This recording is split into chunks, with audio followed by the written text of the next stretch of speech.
Thank you for coming along and wanting to listen to this.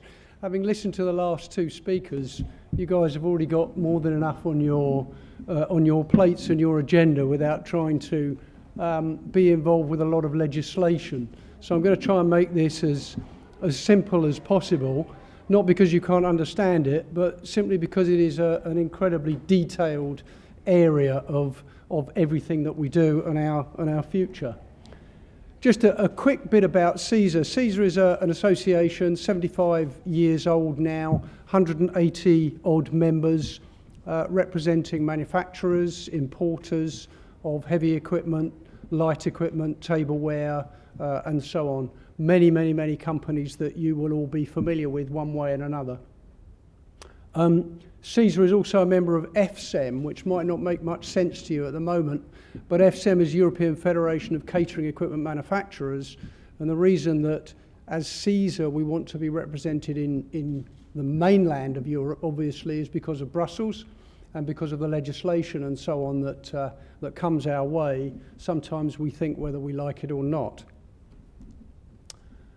So what I'm going to try and talk to you a bit about this morning is BIM, Business Information Modelling, a bit about the bigger picture, and then a little bit about personal development.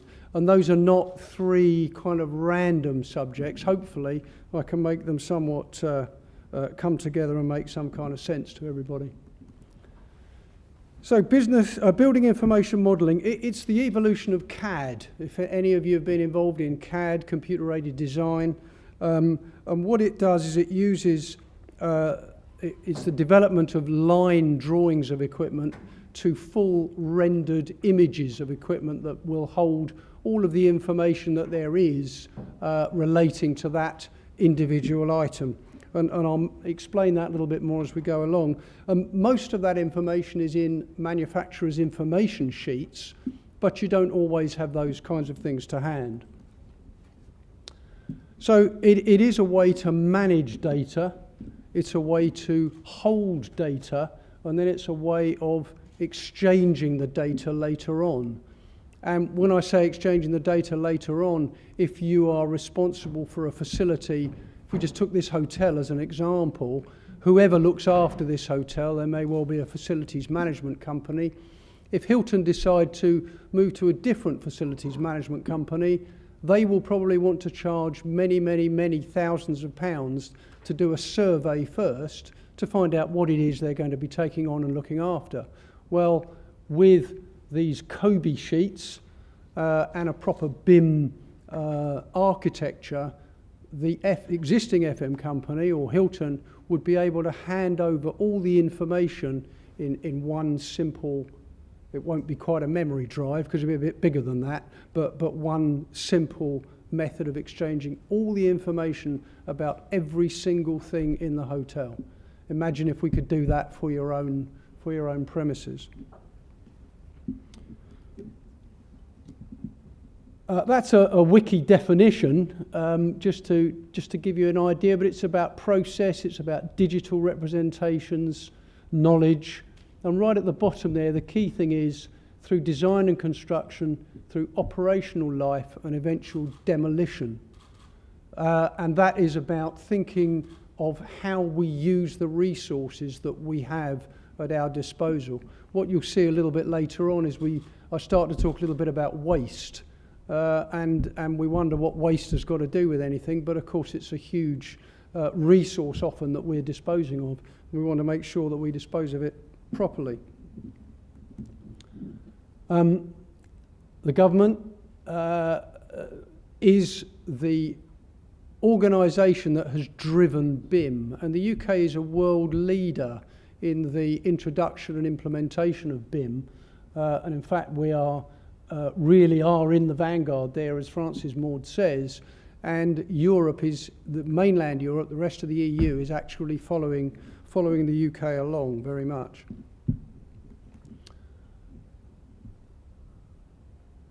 Good to see that the European Parliament voted as well to support a package of reforms to what they do across all of Europe and comes to the UK. Quite often, as we know, with major infrastructure programmes, they're required to be tendered right the way across the EU. So it's great that everybody can have a standard, a level playing field. Listening to the last speaker there, we're talking about expectations. I'm sure when people come to tender for new projects, they want to tell you what they want to tell you. It's quite hard sometimes to establish that level playing field. So this is a great way to be able to do it.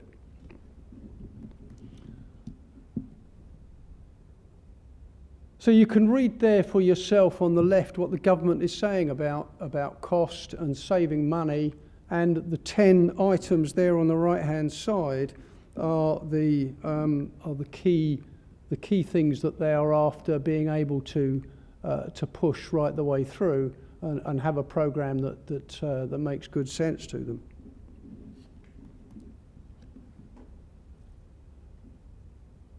So the strategy here, and the good thing is that the government has decided that they will be the ones that kick the process off, but they'll leave it to industry and us to implement it. And on the one hand, that means we've got to invest all the time and money, but on the other hand, it means that we can shape it a little bit more into what we want, as opposed to what the government decided that they would do. But you can see there that the government will provide the pull, and then the supply chain, which is us, will supply the push. And that is the actual implementation of the program. And level 2 BIM should be implemented in a couple of years or so, which is actually not very far away, as we all know. So what really is BIM? BIM is an evolution from CAD in the same way that CAD was a development of people using paper and pencils. So BIM will actually be a way of embedding all this information. So if you were to specify a piece of equipment from a manufacturer, could be a steam combination oven, something that's relatively complicated, could be a big dishwasher. The manufacturer should must very shortly, be in a position for public sector buildings to give you BIM information. And what that means is they'll tell you all of the things about the size and the weight of it, but they'll also tell you about how to service it. They'll tell you what went into its construction. They'll tell you how to be able to safely dispose of the item at the end of its useful life. And throughout its life, you'll be able to store information, service manuals, service work that's actually been carried out on the equipment as well, which becomes very important as time goes on. So it really is a huge step change in terms of our expectation of initially public sector buildings.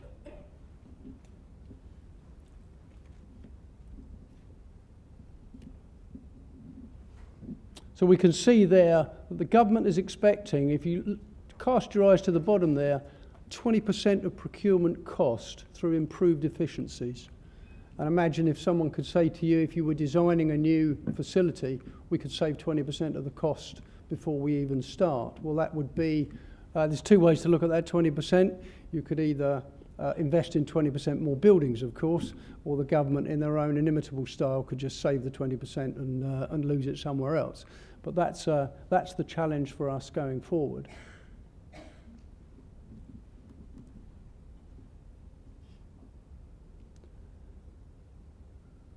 I think we've skipped an extra one there.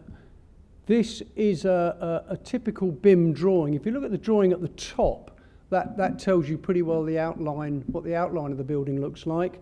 You see down below there on the bottom left, that's the level of sort of detail that a BIM drawing would go into. And then on the right-hand side, that's just a pretty straightforward hood dishwasher. And again, what happens is that the information, which is on that Kobe sheet that we talked about, that's in the hood dishwasher, transfers across to the expanded drawing at the bottom, and then goes into the much larger scale BIM drawing at the top. So you can see how these things are put together and made up. So in words, it's just a digital representation of your asset or your building. And as I said a little bit before, it allows data to be tagged or attached to things. And it means when you build a building, you can see very simply if the run of a floor drain, for example, goes right where someone's expecting to run electrical services or gas piping or whatever. And that means that at the very, very early stage, those things can be engineered out. And I remember when they were building Wembley Stadium, for example, which was subject to quite a number of overruns, if you recall, and not only time but cost.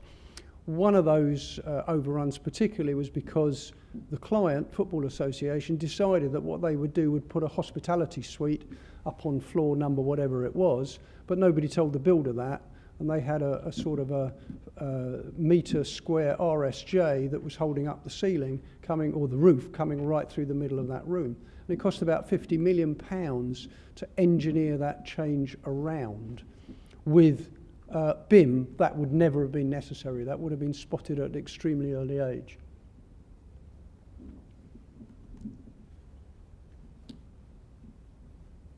Did I skip one there? Yeah. So there's some hard sides to BIM, which we talked about, which is the that one. The hard side to BIM, which gives you all of the utilities, the dimensions, all of the stuff that won't ever change, and then the information on the machine supplied. Think of things like asset tags. Again, we work with a lot of organisations that have huge assets out in the field, but they don't really know what they've got, where they are, or how much their investment is, or how much they should be amortising them by or depreciating the value of them by. This is a way of doing that very, very simply, I should say. And then there's the softer side, which is the service and the training. I don't know why that keeps skipping. The service and the training there, which enables you also to be able to see what training's been carried out, make sure things are up to date, things are being maintained properly as they should be, as the manufacturer expected, and right down to the bottom, tips and hints on saving energy, do's and don'ts, all of those kinds of things could be built into these models, which are very important as we look at the life of the unit as it goes forward.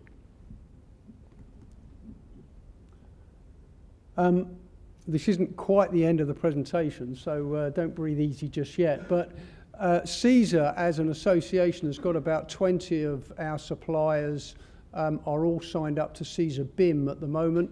CESA BIM is something which is available to anybody that wants it for free, and it enables caterers, users, consultants to start to see how these things will look as they become implemented. And I'll tell you a bit more about how to get that information as we go a little bit further on. There's a bit of stuff there for further reading, which if anybody's short of or insomniacs, you can certainly get into and read if you want. And some of this information will be available if you need it later on.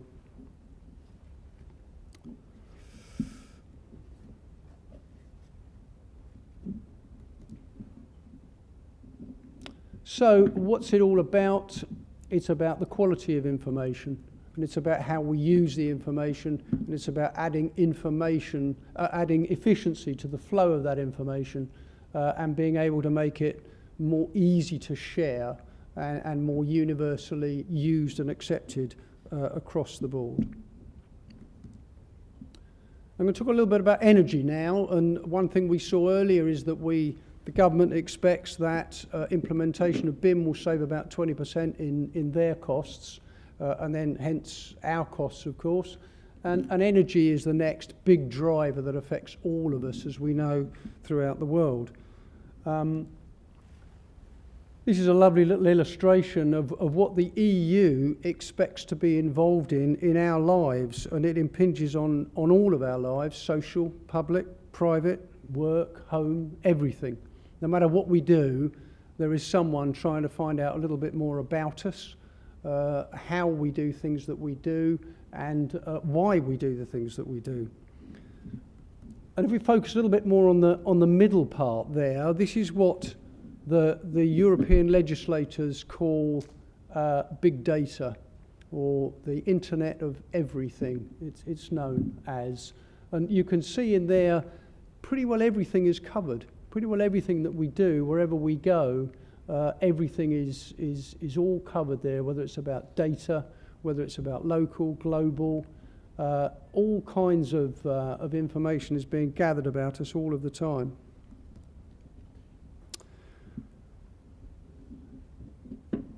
Kyoto Protocol, I'm sure you've all heard of it. Whether or not you remember it is another thing, but I'm sure you will have heard of it. But the key thing is that Kyoto was adopted as long ago as December 1997. And that's eons ago in terms of the way things develop these days. But it wasn't entered into force until 2005. So it took 8 years between agreeing what we should do and actually starting to frame some legislation to do something about it.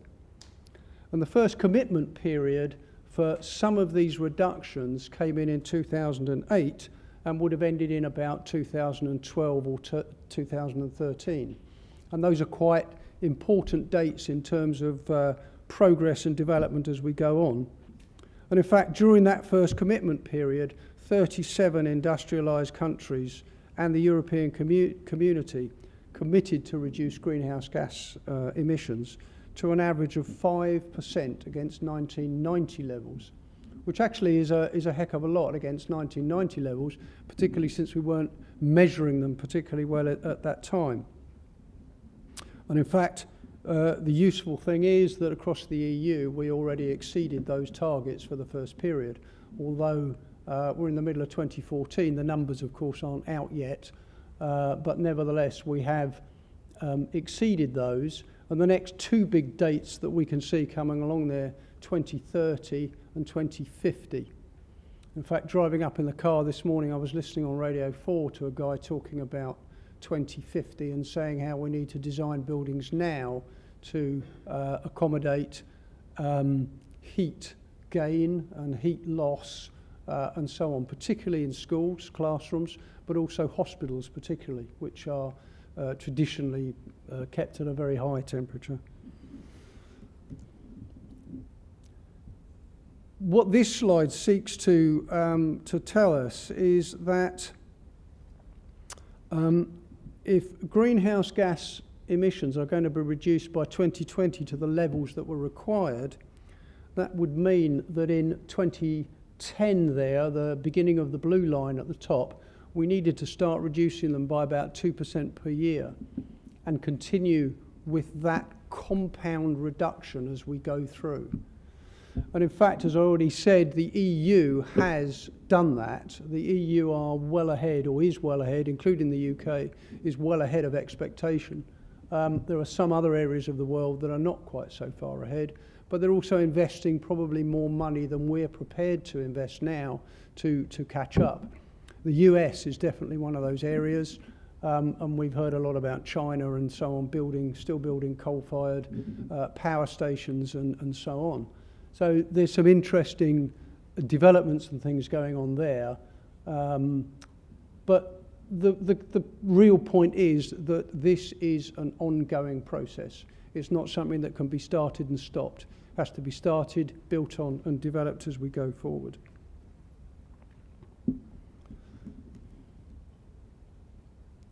We'll come back a little bit more now to just individual items of equipment. And these might be items of equipment that you are buying today in your kitchens. It wouldn't necessarily be something like a 6-burner gas range, but if it was something like a steam combi oven, or perhaps a microwave or an accelerated cooking type unit.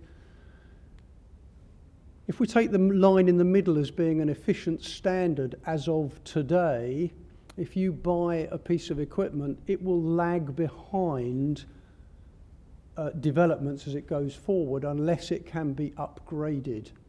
And if we look on the above the standard line, the efficient standards line in the middle, if we could make efficiency upgrades to pieces of equipment throughout its life, the gap, of course, between where we would end up in advancing efficiency and where we would end up in reducing efficiency against a new standard, that gap opens up all of the time. So now we come back a little bit more to understanding about that octopus and the grey centre, where we want to know about everything that's going on. We want to know about what's being utilised, how much is being installed, how much energy is being utilised, who's using it, why and when, and all of those kinds of things. Of course, the classic issue, and I've got a slide in a second, that talks about the additional investment that might be necessary to buy something which is more efficient rather than buying something that you may have bought before that you know does the job for you. So we look at appliances today.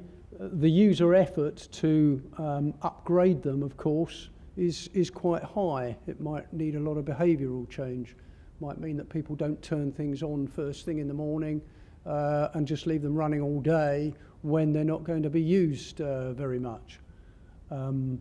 It might mean that we stagger the services that we offer to people. If the equipment is semi-dynamic, so it might be able to be smart metered, for example, then the amount of behavioural change that we will need to bring in will be less, because we can monitor what we do and help people adjust to those changes far more readily. But if we buy something that can be dynamically upgraded throughout its life cycle, then there will be virtually no behavioural change needed, because we can just integrate and introduce those advantages and benefits as we go forward. So green public procurement, that you guys will certainly know a lot more about than me. But what it means quite often is that you don't necessarily have all of the information and the data at your fingertips to know what is the greenest option for you to buy. So now we come back a little bit to BIM, and we talk about those Kobe sheets, and we talk about standard methods of measuring efficiencies of different items of equipment that give you the roadmap that you need to be able to say, well, in this instance, I will buy item A instead of item B, because I can see that it suits what I need to do far more than the second item. So it's all about providing information for you directly to enable you to make informed decisions. The Commission set 10 priority sectors that they wanted to address. And you can see construction and renovation was the first one, hence BIM, but the second one there is food and catering. So right the way across Europe, we are, all of us, very, very, very important in terms of this whole area as everybody looks forward.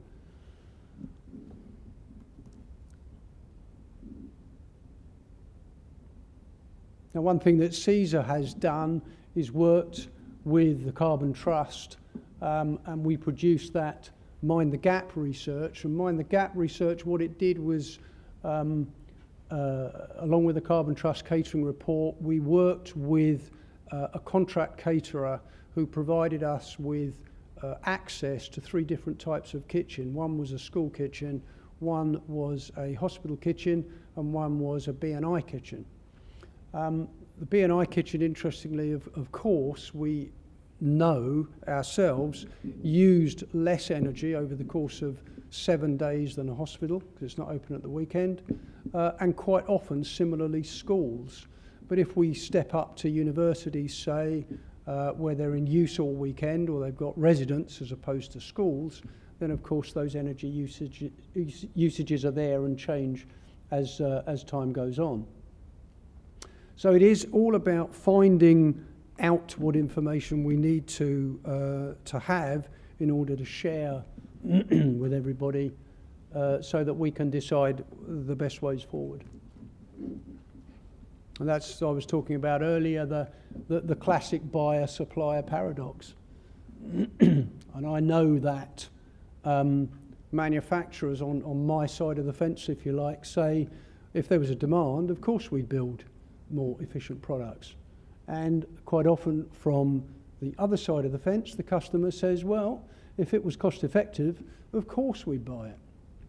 But now it's a question of having to get together in that middle area and say, what is it we must do and what is it we are going to do to address the issues that we know we have for the future.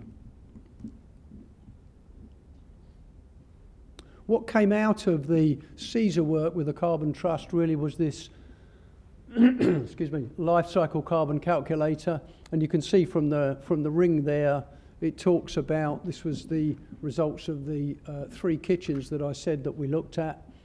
What is it we're trying to cook to start with? What do I need to do that? How do I use it the most effectively? And for you, quite current, what facilities do I need to be able to produce that? And then who am I actually catering for? Is it a fixed audience? Is it a varied audience? What's their expectation, and so on? And all of those things enable us to be able to see what is required and what actually happens. And this life cycle calculator is something that we're working on right now, so that again we can take BIM information, couple it with life cycle information, and then say for the particular type of unit that you may be running, you can see what the cost of that appliance will be over its life. And that would include disposal of the unit at the end as well. And to get there, there was, go back one more, sorry, to get there, and again, there was a lot of work done to map processes, whether we're working with different types of ingredients, whether they're ambient, whether they're chilled, whether they're frozen.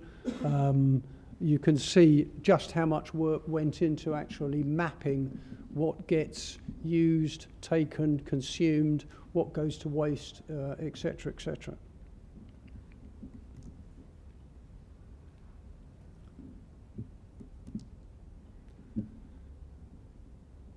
The key that we expect to be able to come out at the end of it, if you look at the highlighted sections in the lime sort of greeny colour, it should be affordable for you to spend 12 to 25% more on equipment